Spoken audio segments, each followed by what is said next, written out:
decades back previously to that. So, during the Second World War, a man called Jan Tiefenbrunn moved from Austria to Glasgow. He brought his family with him. In that time, once he arrived in Glasgow, the Glaswegians suddenly decided that he wasn't going to be called Jan, he was going to be called Jack, which is a totally Glaswegian thing to do, just to change someone's name. So Jack Tiefenbrunn, he was a mechanical engineer by trade, and he opened an engineering company in the south side of Glasgow in a place called Castlemilk. Castlemilk sounds nice, right? Rolling meadows, you know, like just like people riding bicycles along the road. It's absolutely not that at all. Castlemilk is like Skid Row, right? It's not the most salubrious part of Glasgow, but it's where we came from.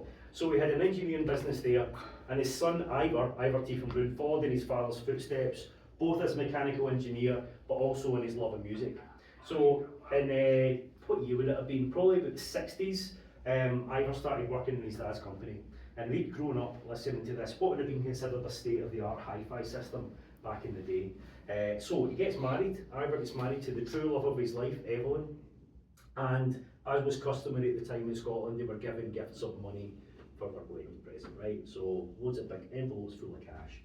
So they get after the wedding, they get back and they're counting the money, and Ivor has a wee brainwave and he's sitting next to his wife and he's like, Evelyn, see this money? See, we don't need a new car, right? We don't need a bigger house. We don't even need new furniture. We should buy a hi-fi system. And she said yes, and they're still married to this day. So I don't know how he did it, but he did it anyway. So Ivor's got this wad of cash and he's able to go and buy his dream system. So he goes to one of the local record hi-fi stores in Glasgow. Back in the late 60s there were several. Nowadays there's only 4 or 5 max. He buys himself a turntable, an amplifier and a pair of speakers. So you know the feeling when you buy new hi-fi, right? You can't wait to get it home, plug it in and listen to it, right? It's one of the greatest feelings in the world. So he goes home, sets it up, speakers, amp, turntable. He puts the needle on one of his favourite records. He sits in his favourite chair and he just sits back and gets ready to just get immersed in this brilliant music. And as soon as the music starts, he sits up and he's like, nah, this is not right. Something's not right here. What he wasn't getting from the music was any of that emotional connection that we always have to a song. It wasn't like making his heart race, his foot wasn't tapping, he just wasn't connecting with it at all. It was kind of distorted and just not right. And I remember he'd grown up listening to, you know, what was a perfect hi-fi system in the 50s and 60s. Right, so scratches his head, goes back to the shop, explains the situation, and the dealer goes, got it, Mr. Tiefenbrunn, you need big loudspeakers. So back in the 70s, late 60s, early 70s, it was widely thought that speakers were the most important part of the hi-fi chain among certain people, and bigger was better.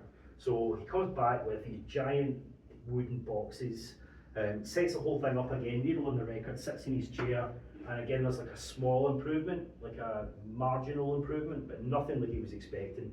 Back he goes again, explains the situation. This time the dealer goes, you need a more powerful amplifier. So back he goes with all this stuff. And he lived in like a tenement flat in Glasgow, and if anyone's been in a tenement flat in Glasgow, it's a trek, a schlep to get up the stairs, especially carrying hi-fi. Trust me, I know. Sets it up again, needle on the record, sits down, and another small improvement, but nothing remotely what he was expecting. So back he goes one last time, and the dealer goes, I'm really sorry, Mr. Tiefenbrunn, this is the best system we sell, there are no upgrades available. So Ivor's like, oh God, how am I going to explain this to my wife? And also he's just spent all this money on what is like a crap sounding system. So after much deliberation, remember he's a mechanical engineer, brilliant brain on this guy. So he takes the turntable, he goes out into the hall, he plugs the thing down on a table in the hall, runs the cables under the door into the living room, right? Needle on the record, shuts the door, runs in, sits down, and immediately the music's come to life.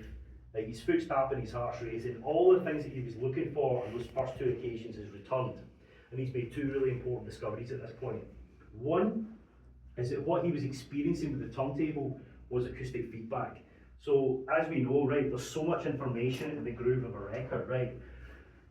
It's a really, really challenging job to get as much data out of there as possible, right? So what's happening, those big giant speakers pumping out all that air, it was interfering with the stylus on the record and creating noise and distortion, right? So that's one thing he's discovered. The other thing he discovered, he realised at the point, was the speakers were not the most important part of the hi-fi chain, it's the source, always the source. If you get it right at the source, it's going to sound better at the other end. Garbage in, garbage out, or as Ivor said, much more industrial language because, you know, Scotland. So at that point he says, right, I want to design and manufacture a turntable designed to withstand acoustic feedback. And a few years later, the Sondek LP12 was born. It's a suspended sub-chassis. So the way this is built, there's the plinth, there's a cross brace along the bottom, but the sub-chassis, the bearing, the tone arm, everything is connected. So it basically bounces and it gives you a lot more freedom, and it's able to withstand acoustic feedback a lot better than a standard turntable. Also, the platter comes in two parts. So there's an inner platter and an outer platter. So every single stage of the LP12 is about reducing noise, reducing resonance. I'll go into more detail later on. Would you like to hear it? Cool.